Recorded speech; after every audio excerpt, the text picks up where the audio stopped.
selanjutnya kita akan lanjutkan diskusi kita atau paparan kedua, yaitu dari Pak Ahmad Taufan Damanik, Ketua Komnas HAM Republik Indonesia. Beliau akan menyampaikan tema ataupun materi terkait dengan iklan rokok di internet sebagai ancaman terhadap upaya pemerintah dalam pemenuhan hak asasi manusia. Seperti kita ketahui bahwa Komnas HAM adalah salah satu lembaga juga yang sangat konsen, mungkin beberapa tahun lalu juga sudah mengusulkan untuk akses FCTV dan yang lainnya. Mungkin kita akan dengarkan paparan dari Pak Ahmad Taufan Damanik. Pak Taufan, kami silakan, waktunya 10 menit. Oke, cukup jelas suaranya? Halo? Jelas, Pak. Assalamualaikum warahmatullahi wabarakatuh. Selamat pagi, salam sejahtera rekan-rekan sekalian. Terima kasih sudah mengundang saya dari panitia Fakultas Hukum dan juga rekan-rekan dari Raya Indonesia. Saya tidak menyampaikan paparan karena hanya dibuka 10 menit. Ya. Jadi saya ingin mengatakan di awal ini, ya, ingin menjelaskan begini dulu. Di dalam konsep hak anak, anak itu diasumsikan sebagai satu makhluk yang sedang berkembang, berproses, yang nanti kemudian diharapkan menjadi manusia yang sehat, jasmani, rohani, juga intelektual, mandiri. Jadi hak anak itu harus dilihat dalam satu konsep di mana ini adalah kelompok manusia yang sedang berproses untuk mencari manusia yang dewasa nantinya, mandiri. Karena itu dibutuhkan hak-hak untuk dia jadi sehat secara fisik, intelektual, moral, dan juga hak yang lain. Artinya seperti itu. Jadi kalau kita bicara hak partisipasi, tidak ada kata partisipasi dalam konvensi hak anak. Yang ada adalah respect to the view of the child. Walaupun itu kita dalam bekerja, pengertiannya adalah anak diberikan ruang belajar untuk menyampaikan, ekspresikan pandangan dan pikirannya, perasaannya, supaya nanti kalau dia dewasa, dia menjadi makhluk yang bisa berpartisipasi dalam kehidupan sosial, politik, sosial budaya, dan lain-lain. Kurang gitu. Nah, sekarang kembali ke soal ini. Ada pasal 3 dalam, saya nanti nggak menyinggung soal undang-undang perlindungan anak, karena ada saudara dari KPI, nanti biar aja dia yang cerita tentang itu. Saya cerita tentang yang dari konvensi hak anak, perspektif HAM-nya seperti apa. Di dalam konvensi hak anak, ada yang disebut pasal 3, yang itu disebut sebagai the best interest of the child. Jadi kepentingan terbaik bagi anak. Jadi apapun yang kita lakukan kepada anak ini harus dalam rangka kepentingan terbaik bagi anak. Pasal 3 ini adalah salah satu pasal prinsip. Selain 3 pasal prinsip lain, ada 4 pasal prinsip. Ada puluhan pasal dalam konvensi anak itu, tapi ada 4 pasal prinsip. Ya. Salah satunya tadi the best interest of the child. Kemudian tadi yang sudah saya sebut, the respect to the view of the child. Jadi apapun yang Anda lakukan, sekarang kita mau bikin sekolah, Zoom schooling dan semacam itu. Maka harus ditanya juga pendapat anak seperti apa. Itu prinsip. Harus dibayangkan bahwa ini dalam rangka the best interest of the child. Jadi bukan the best interest of pihak lain, gitu. Apalagi kepentingan modal. Itu prinsip di dalam konvensi anak. Yang kedua, saya ingin mengingatkan pasal 24 dalam konvensi anak. Saya sebut-sebut konvensi anak ini jangan dianggap ini hukum internasional dan wah ini bukan hukum kita. Tidak, sudah diratifikasi tahun 90 karena itu sudah menjadi bagian dari hukum nasional. Ya.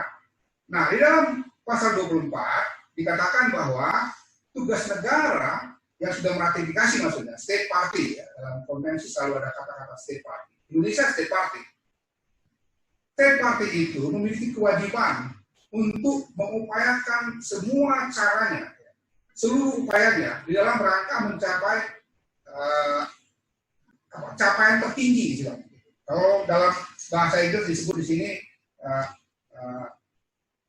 the highest attainable standard of the health and to facilities for the treatment of illness and rehabilitation of health. Jadi kita itu harus berupaya mencapai satu capaian atau standar tertinggi supaya anak-anak kita itu sehat dan semua program dan kebijakan-kebijakan. Saya ingin menanyakan pasal 24 ini nanti karena ini berkaitan dengan rokok, tobacco. Kemudian yang berikutnya ada pasal 7 7. Pasal 7 itu terkait, pasal 17 terkait dengan informasi. Jadi hak anak itu adalah salah satunya adalah hak untuk mendapatkan informasi. Tapi harus diingat, hak informasi itu kalau kita kaitkan dengan pasal 3 tadi adalah hak informasi yang terkait dengan the best interest of the child. Jadi bukan seluruh informasi, tapi informasi yang terkait dengan kepentingan terbaik bagi anak. Kalau informasinya isinya pornografi, kerusakan moral dan macam-macam, maka itu tidak bagian dari hak informasinya. Informasinya ya harus di dalam kaitan dengan tumbuh kembangnya dia dan dalam kaitan dengan the best interest of the child, kepentingan terbaik. Nah, itu beberapa hal. Kemudian ada pasal 6 tentang life, survival, and development.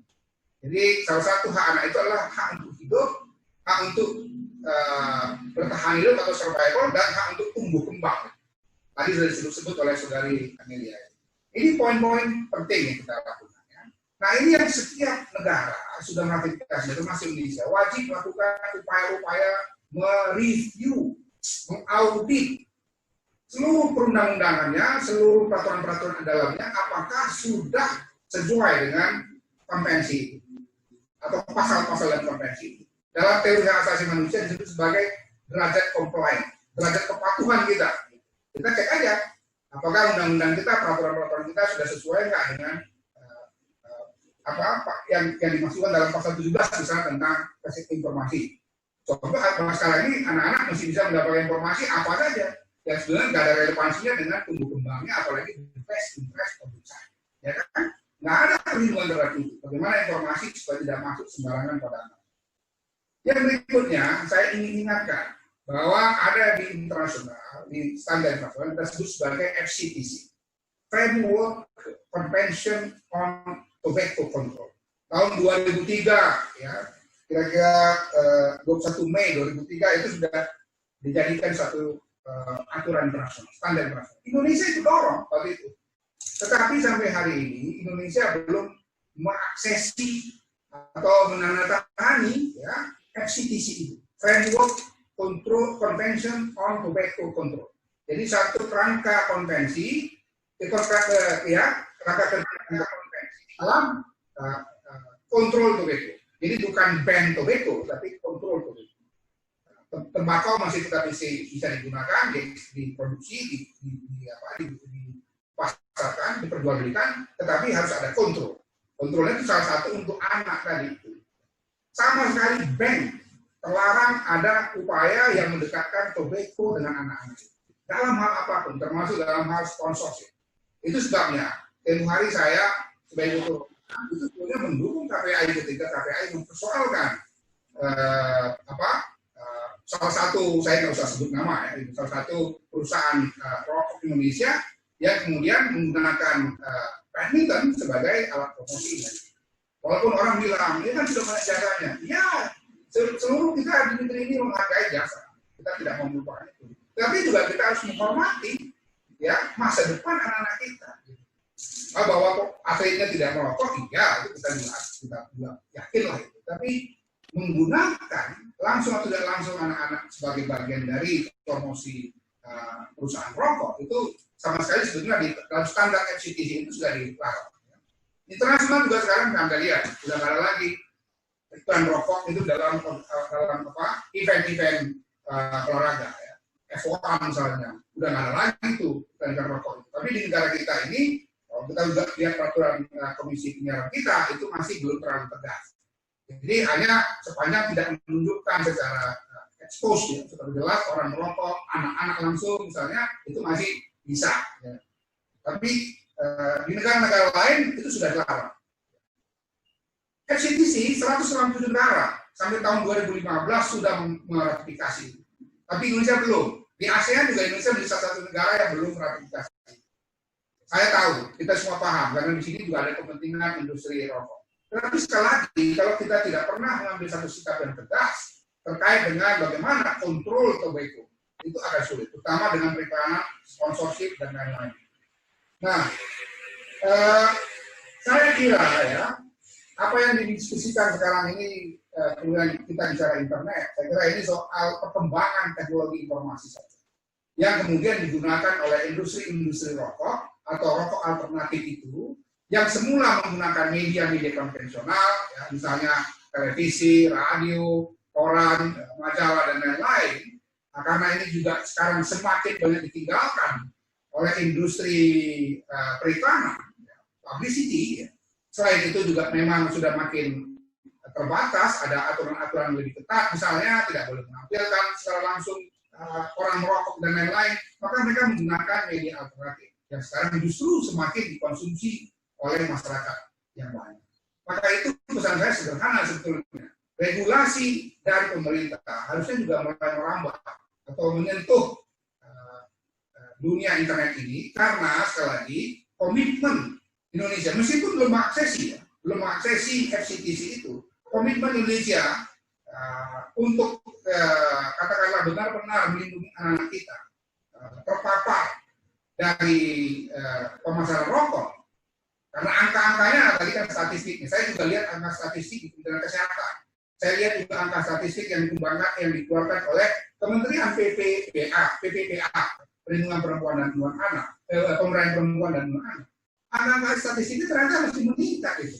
Anak-anak yang kemudian atau usia muda, tidak hanya anak-anak tapi usia muda, yang itu kemudian mengkonsumsi rokok. Jadi bayangkan ya, iklan-iklan dari rokok ini yang di media-media konvensional itu semakin dibatasi, tetapi ternyata konsumsi rokok dari kalangan anak-anak dan kalangan muda itu tetap masih meningkat. Jadi sesungguhnya generasi muda kita ini selalu dalam ancaman bahaya. Dan itu tadi saya katakan kita harus concern kepada pasal 3 Konvensi Anak, the best interest of the child, pasal 24 mengenai kesehatan, di mana setiap negara wajib mengupayakan the highest standar, standar tertinggi, tentu saja sesuai dengan kemampuan yang ada. Bukan, kita tidak bisa membandingkan satu negara dengan PDB berapa gitu dengan negara lain yang PDB-nya 10 kali lipat dari dia. Tetapi the highest standard itu pengertiannya berdasarkan kemampuan yang dimiliki oleh negara itu. Negara kita punya 2.500 triliun APBN-nya. Jadi the highest standard attainable di Indonesia adalah berdasarkan standar kemampuan yang kita miliki. Tentu seharusnya kita lebih baik dari tahun demi tahun karena APBN kita juga tahun meningkat jumlahnya dibandingkan tahun-tahun sebelumnya. Karena itu langkah-langkah lindungi dari paparan rokok ini, ya, karena ini sangat membahayakan bagi kesehatan, sangat bertentangan dengan semangat kita untuk membagi muda sesuai dengan konvensi tadi itu, generasi muda yang sehat jasmani, rohani, moral, intelektual dan lain-lainnya itu. Orang sudah bertarung, saya katakan tadi 107 negara di dunia ini sudah aksesi.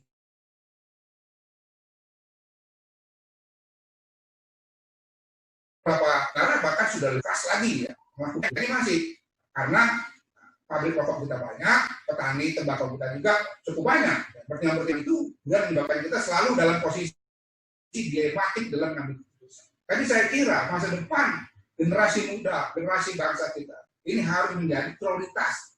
The best interest of the child yang sudah kita ratifikasi dalam perlindungan hak undang-undang anak itu harusnya menjadi acuan utama. Karena tadi saya katakan konvensi anak itu ada 4 pasal penting. Salah satunya adalah the best interest of the child. Saya kira terima kasih sekali lagi telah mengundang saya. Nanti mudah-mudahan kita bisa ada jawab dalam diskusi dan bisa sharing pengalaman dan pengetahuan. Silakan, Mas Hendy. Ya, terima kasih Pak Taufan yang sudah menyampaikan gagasannya tadi sangat clear Pak ya. Jadi bahwa tadi ada beberapa poin mungkin yang saya perlu highlight itu. Yang pertama sesuai dengan konvensi hak anak itu bahwa the best interest of children itu yang harus menjadi panduan, dan juga tadi terkait dengan bahwa dalam konteks itu harus highest standard yang harus kita perjuangkan, dan itu setiap negara seharusnya berjuang ke arah sana, yaitu dengan sedapat mungkin, semaksimal mungkin memberikan perlindungan. Dan tadi juga menarik mungkin Pak yang jarang juga didiskusikan itu terkait dengan hak untuk mendapatkan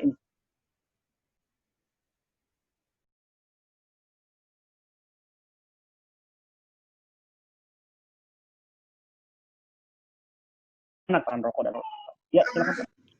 soalnya ada yang ngomong supaya kita mendorong pemerintah untuk mengaksesi FCTC. Komnas HAM tahun 2012 sudah memberikan naskah akademik. Jadi sebetulnya Komnas HAM sudah sejak tahun 2012 mendorong aksesi FCTC itu dengan memberikan naskah akademik kepada pihak pemerintah. Tapi sampai hari ini pemerintah belum berkemauan untuk mengaksesi itu dengan pertimbangan tadi saya katakan, karena ada industri rokok, ada perkebunan tembakau dan lain-lain, serta tentu saja devisa yang besar. Tapi sekali lagi kita sudah melakukan dorongan itu dengan bahkan menginisiatif naskah akademik sudah dikirimkan tahun 2012. Makasih. Ada beberapa pertanyaan untuk mendorong aksesi FCTC dan juga misalkan ada yang membenturkan dengan perlindungan terhadap petani dan buruh linting gitu ya. Pak Tovan mungkin bisa mengelaborasi lebih lanjut terkait beberapa pertanyaan. Ya, terima kasih ya. Jadi FCTC ini kan judulnya juga sebenarnya kan kerangka kerja, konvensi kerangka kerja untuk kontrol terhadap tembakau. Jadi bukan penyetopan tembakau, karena itu memang di beberapa negara yang sudah mengesahkan FCTC di negara mereka, jadi itu nasional mereka. Itu tidak berarti mereka menyetop sama sekali ya, perdagangan atau industri rokoknya, tapi kontrol terhadap itu. Ini sekali lagi saya katakan ini kontrol, terutama terkait dengan anak-anak dan generasi muda. Anak-anak generasi muda ini harus 100% memang dipastikan dia tidak terpapar secara aktif maupun pasif. Karena jangan lupa juga dalam penggunaan dalam rokok ini, tembakau ini, seringkali anak-anak juga dia tidak perokok pasif aktif, tapi dia perokok pasif. Ini kesadaran masyarakat kita masih terlalu rendah untuk itu. Ya. Jadi banyak orang tua sambil gendong anak bayinya merokok. Anaknya nggak merokok, tapi dia terpapar secara pasif karena orang tuanya merokok. Atau di rumahnya seluruh orang dewasa merokok, anak-anak yang masih kecil-kecil itu juga jadi terhisap asap rokok. Jadi terpapar. Kemudian yang kedua, tadi saya katakan, walaupun kita ini sudah membatasi, dulu saya masih ingat tahun 2000 awal ya, kami dengan saya masih di NGO, dengan teman-teman NGO dari Solo, misalnya mengangkat kasus di mana ada anak-anak remaja umur 15-16 tahun digunakan untuk kemudian menjadi pelaku-pelaku promosi dari satu rokok dari luar negeri. Dan kemudian datang untuk perusahaannya dari negara asal sana Amerika melakukan tindakan hukum. Nah, berubahlah keadaan. Sama sekali nggak boleh lagi ada promosi yang melibatkan anak. Ada perbaikan-perbaikan, seperti yang saya katakan tadi ya. Nah, iklan yang menampilkan secara terang-terangan orang bisa rokok atau gambar rokok, itu kan sudah nggak boleh lagi sekarang dengan peraturan KPI. Tetapi kalau kita lihat tadi angka yang dikeluarkan oleh Kementerian Perempuan dan Perlindungan Anak, itu ternyata angka anak-anak yang terlibat dalam konsumsi rokok itu tidak menurun. Sama dengan harga cukai rokok dinaikkan. Dulu kan salah satu alasannya kan nanti dengan demikian orang akan berkurang jumlahnya merokok. Ternyata tidak. Justru generasi yang tadi, generasi emas tadi ya, usia belasan tahun sampai usia 20-an itu. Jadi usia muda ini justru yang paling tinggi merokok. Jadi ada kecenderungan justru pendekatan cukai, pembatasan iklan dan macam-macam itu tidak mengurangi anak-anak maupun orang muda ini untuk mengkonsumsi rokok atau terpapar rokok karena keluarga besarnya atau lingkungannya masih rokok. Jadi memang kalau kita tempoh hari mengaksesi FCTC ini, itu akan ada dasar hukum yang lebih kuat. Itu karenanya juga Komnas HAM dulu mengajukan satu naskah akademik tahun 2012 ya. Jadi sebelum saya masih Pak Kasih sebagai ketua itu sudah diajukan itu. Yang tujuannya agar ada landasan hukum yang lebih kuat. Tadi Mas Heriansa kan sudah memaparkan segala macam. Kan ada hambatan-hambatan. Bagaimana kita lakukan? Apalagi sudah bergerak mereka dari media yang konvensional ke media yang tadi, yang internet itu. Lebih sulit lagi. Sekarang kalau kita buka koran, majalah misalnya, udah nggak ada televisi misalnya. Iklan di promosi rokok di olahraga juga semakin terbatas, walaupun tadi benar itu Mas Jasra ya, Garuda Select itu masih tempoh hari. waktu yang mereka ke Inggris atau ke Eropa masih. Tapi kan makin kecil, apalagi ada larangan dari FIFA. F1 juga nggak boleh. Makanya balapan-balapan di Indonesia juga sebenarnya sudah tidak boleh. Tetapi, seperti saya katakan tadi, kita masih bisa menemukan fakta statistiknya, yang juga tadi ditampilkan di dalam pembuka webinar ini, itu angka statistik anak-anak yang masih tinggi, bahkan meningkat. Karena itu harus ada langkah-langkah yang lebih progresif untuk mengintervensi berbagai ruang-ruang di mana anak-anak tidak akan melalui media. Tadi saya katakan media konvensional sudah dibatasi, media alternatif, internet dan macam-macam masih terbuka luas ruangnya, tapi juga pendekatan yang lain. Gitu. Yang kemudian menyebabkan anak-anak. Karena kalau kita tanya anak-anak, apakah dia kelompok karena nonton iklan di internet? Enggak juga. Sebagian mengatakan dari teman-temannya.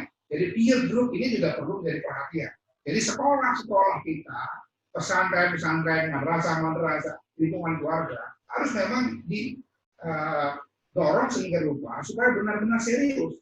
Kalau enggak ya angkanya tetap akan meningkat statistik anak-anak yang mengkonsumsi rokok itu. Salah satu memang isu tentang bagaimana iklan atau promosi di dalam internet. Tapi saya menganggap itu tidak cukup. Hampir semua sektor ini, terutama di dalam dunia keseharian anak-anak itu terlalu gampang untuk bisa terpapar rokok. Karena lingkungan pertemanan, lingkungan di sekolah, ya memang dalam kelas nggak ada, tapi kan anak-anak gaulnya setelah bubaran sekolah, gaulnya sama mereka. Di lingkaran sekolah itu bahkan adiktif yang lain juga masuk, sehingga kita menemukan banyak kasus di mana anak-anak juga tidak hanya sekedar merokok, tapi juga terlibat dalam narkoba. Itu kan tren yang sekarang juga berkembang yang membahayakan generasi muda. Jadi sekali lagi saya kira FCTC ini adalah titik tolak, di mana kita menginginkan ada satu sikap yang jelas dari pemerintah. Kita tahu bahwa ada industri rokok, perkebunan tembakau, dan lain-lain yang itu adalah sumber ekonomi. Tapi pandangan kita mengenai masa depan bangsa Indonesia, kita generasi muda ini, harusnya berada di urutan pertama. Tadi seperti saya katakan, Konvensi Anak mengatakan, the best kita sebenarnya, itu satu prinsip yang harus ditetapkan di depan. Nggak boleh the best kita ekonomi, gitu. Dia harus poin keberapa, gitu. Jadi, ekonomi atau apapun dia harus merujuk kepada the best interest of kita. Kalau kita menginginkan generasi muda yang ke depan ini adalah generasi muda yang sehat, lahir batin, moral, tidak hanya lahir batinnya. Kalau moralnya juga nggak bagus, intelektual anak kita nggak bagus. Bagaimana kita membayangkan Indonesia berhadapan dengan kompetisi global yang sangat mengerikan. Sementara masyarakat lain sekarang negara-negara tetangga kita, Singapura misalnya, itu sangat serius ngurusin anak-anaknya, sehingga anak-anak Singapura sekarang jauh lebih kreatif, lebih produktif dibanding anak-anak di negara-negara ASEAN lain. Thailand juga begitu. Serius, hal-hal yang mereka anggap bisa membahayakan masa depan anaknya atau remaja usia muda, mereka dengan tegas membuat satu aturan yang melindungi anak-anak mereka dari kemungkinan terganggu tumbuh kembangnya dari berbagai dimensi. Saya kira demikian, Mas Denny, sekali lagi saya katakan, yang kita butuhkan adalah satu isi yang jelas bahwa masa depan anak-anak generasi muda kita itu harusnya menjadi prioritas utama. Ekonomi, yes, kita nggak menolak ekonomi. Kita butuh pertumbuhan ekonomi, tetapi dia bukan menjadi faktor yang kita jadikan di depan sehingga mengalahkan masa depan. Masa depan anak kita harus menjadi yang paling depan, paling tertinggi ya untuk menjadi prioritas kita. Yang lain adalah faktor-faktor yang mendukung. Jadi ekonomi ini harus menjadi faktor kemajuan anak-anak, bukan dibalik. Bukan dibalik. Saya kira demikian. Ada pertanyaan khusus Pak, terutama untuk Pak Taufan dan Bang Jasra mungkin ya, terkait dengan karena kan kondisinya sekarang perlindungan terhadap anak ini kalau dilihat dari prevalensi anak-anak yang merokok, kemudian juga angka kematian terkait rokok kan terus meningkat gitu ya. Ini ada pertanyaan terkait dengan hal ini, apakah misalkan bisakah kita secara dari konteks perlindungan anak dan juga konteks perlindungan HAM secara umum, terutama hak hidup, hak kesehatan, dan hak tumbuh kembang anak. Ini ada pertanyaan dari peserta.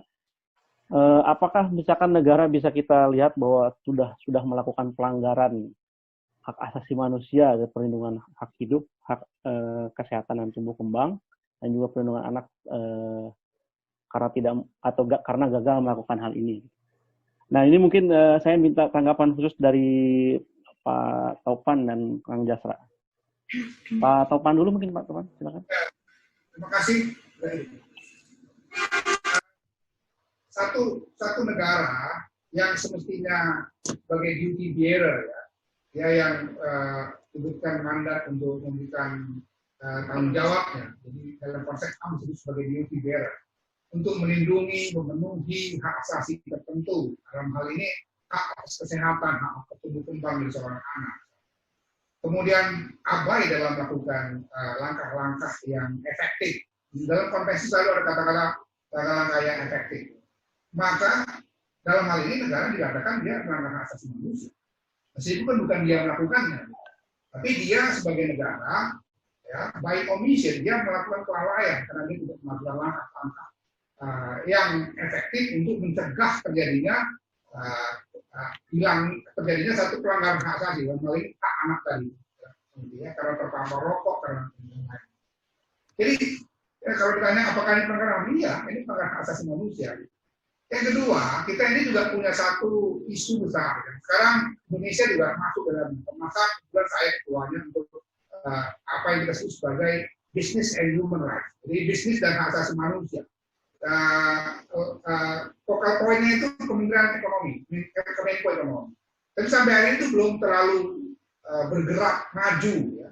Apa yang disebut sebagai standar dan norma hak asasi manusia di dalam mengatur bisnis. Jadi bisnis ini dalam pandangan internasional sekarang sudah bisa dianggap sebagai aktor yang juga melakukan pelanggaran hak asasi manusia. Karena dia misalnya merusak ekologis, dia mengisarakan eksploitasi buruhnya. Sekarang minggu lalu kami buat seminar tentang perbudakan modern misalnya, modern slavery. Itu kaitannya dengan bisnis yang kemudian oleh internasional sekarang juga bisa dianggap sebagai pelaku pelanggaran hak asasi manusia. Di Indonesia kita sudah mendorong berkali-kali apa yang disebut sebagai National Action Plan untuk business and human rights. Nah, tetapi sampai hari ini belum menjadi bagian dari regulasi nasional kita. Itu usulan Komnas, sama dengan FCTC ini, Komnas sudah ngajukan naskah akademik untuk perundang-undangan dalam pengesahan FCTC tahun 2012. Belum juga diselesaikan hari ini oleh pemerintah maupun legislatif. Tadi saya Mas Diandri nggak bisa hadir. Ini pertanyaan juga, beliau apa? Yang kedua, kaitan dengan business and human rights. Komnas sudah membuat satu National Action Plan sebagai inisiatif. Mestinya yang membuat itu pemerintah. Tapi karena pemerintah kita tidak bergerak juga menyusun satu National Action Plan-nya, maka kemudian Komnas membuat draft, ajukan. Sampai hari ini itu belum dijadikan satu rujukan di dalam standar norma hak asasi manusia. Jadi bisnis silakan saja, investasi silakan datang ke Indonesia sebanyak-banyaknya, that's good. Tapi ada standar norma hak asasi, termasuk norma hak asasi anak. Jadi kalau dia mau bisnis di sini tapi kemudian mengeksploitasi hak anak, itu satu hal yang harus kita cegah. Gitu. Kalau dia datang kemari kemudian bisnisnya mengeksploitasi hak perempuan, hak disabilitas, maka itu menjadi masalah. Gitu. Standar norma itu sampai hari ini belum diterima oleh pemerintah kita, meskipun Komnas sudah ambil inisiatif. Saya berkali-kali lagi ngomong dengan Kemenko, termasuk juga dengan pihak Kumham, supaya ini diakomodasi menjadi bagian dari regulasi nasional. Kalau misalnya ada yang kurang tepat dari konsep Komnas HAM, silakan didiskusikan, nggak ada masalah. Kan ini inisiatif kami. Gitu. Kalau ada hal yang ingin ditambahkan, dikurangi silakan. Tapi jelas ya hak asasi manusia harus bisa menjadi standar kita dalam bernegara, standar kita dalam membuat pembangunan. Jangan kita mau meningkatkan ekonomi kita statistically naik 100% dari negara yang makmur, tapi anak-anak kita eksploitasi. Jangan karena kita ingin bangun jalan yang bagus, tapi kemudian para rakyat kita singkirkan, kan tidak begitu. Standar norma asasi itulah yang kami masukkan di dalam konsep business and human rights. Tapi sampai hari ini ya, belum sepenuhnya misalnya menjadi bagian dari ranah HAM aja belum gitu. Atau membuat regulasi yang lebih khusus. Kami sebenarnya lebih menginginkan regulasi yang lebih khusus. Nanti di situ teman-teman dari KPAI, NGO anak, pakar, Mas Heri misalnya, silakan Mbak Amelia apalagi yang sangat concern dengan anak-anak ini, masukkan itu. standar norma yang mungkin dibuat oleh Komnas HAM ini belum sampai detail kan gitu. Saya tahu koalisi NGO anak-anak juga sudah mulai usulkan itu. Tapi prinsip business and human rights harus terima dulu bahwa bisnis itu harus dikendalikan oleh standar norma hak asasi. Di dunia internasional sudah. Kita harus belajar dari Malaysia. Malaysia sudah selang kali maju. Thailand sudah selang kali maju. Indonesia ini champion human rights di Asia ini. Tapi kita dalam soal business and human rights prinsipal itu kita masih ketinggalan. Jadi kadang-kadang kalau di pertemuan ASEAN, karena saya sekarang ketua juga untuk ASEAN, selain pemerintah, saya bilang, aduh, soal ini kita harus belajar dari Anda, meskipun Anda harus belajar banyak hal lagi dari ini. Jadi ini Kang Denny yang jadi masalah buat kita, satu keseriusan dari pemerintah untuk menempatkan hak asasi manusia, khususnya tadi hak anak itu. Lebih khusus lagi misalnya tentang kesehatan anak, keselamatan anak. Tadi saya katakan kita sudah sekarang ini batasi aja iklan di media konvensional, ya kan? Statistik anak mengkonsumsi rokok itu masih tinggi, naik gitu loh. Apalagi kalau kita biarkan di internet, apalagi kalau sekolah-sekolah kita nggak kita jaga, madrasah kita nggak kita jaga, lingkungan keluarga kita nggak kita jaga, lingkungan bermain anak-anak kita tidak jaga, orang masih sebebas-bebasnya merokok di mana-mana, itu kan menjadi jalan di mana anak-anak tadi mendapatkan satu image, satu keinginan, dan kemudian dia menjadi merokok. Saya pengalaman pribadi kan, karena anak masih SD dikelilingi oleh pabrik rokok di kota kelahiran saya, di kota Jantar. Saya nggak ada lihat iklan itu, tapi lihat dari lingkungan masyarakat. Karena itu saya jadi anak yang dari kecil sudah merokok. Kenapa? Karena lingkungan. Nah, kesadaran baru muncul ketika saya orang dewasa, saya tahu kesehatan dan sebagainya baru muncul. Tapi rata-rata di kampung saya itu terpapar rokok sejak kecil itu karena lingkungan sosial. Karena di lingkungan kami memang ada berbagai pabrik rokok, ya, karena kota kami juga adalah kota yang juga punya industri rokok. Nggak ada pembatasan, dan kita membiarkan lingkungan sosial kita terpapar oleh rokok yang sebenarnya rupa. Saya nggak ngerti ini dan atas nama apa gitu. Ekonomi kan tidak harus dibangun dengan cara begitu. Tentunya negara-negara lain yang sudah sangat ketat dengan FCTC, ekonomi mereka juga tumbuh sangat maju. Yeah. Thailand, kita lihat aja Thailand misalnya satu negara yang sekarang ekonomi di atas kita. Thailand mengaksesi FCTC. Kalau kita pergi ke Thailand, promosi rokok dan iklan rokok itu tidak dalam tanda petik saya katakan segila di Indonesia. Kita tidak menemukan juga orang merokok di mana-mana seperti di Indonesia ini. Kalau kita pergi ke negara-negara yang ekonominya tumbuh sangat maju itu. Saya kira jadi alasan-alasan ekonomi ini tidak bisa diterima begitu lagi, tentu saja ya karena sebenarnya data-data yang lain tidak menunjukkan kesinkronan antara apa yang dikatakan satu hal sebagai data statistiknya dengan data statistik yang lain. Saya kira begitu. Sekali lagi saya katakan harus ada ketegasan. Kalau tidak ya ini pelanggaran HAM yang terus berlaku.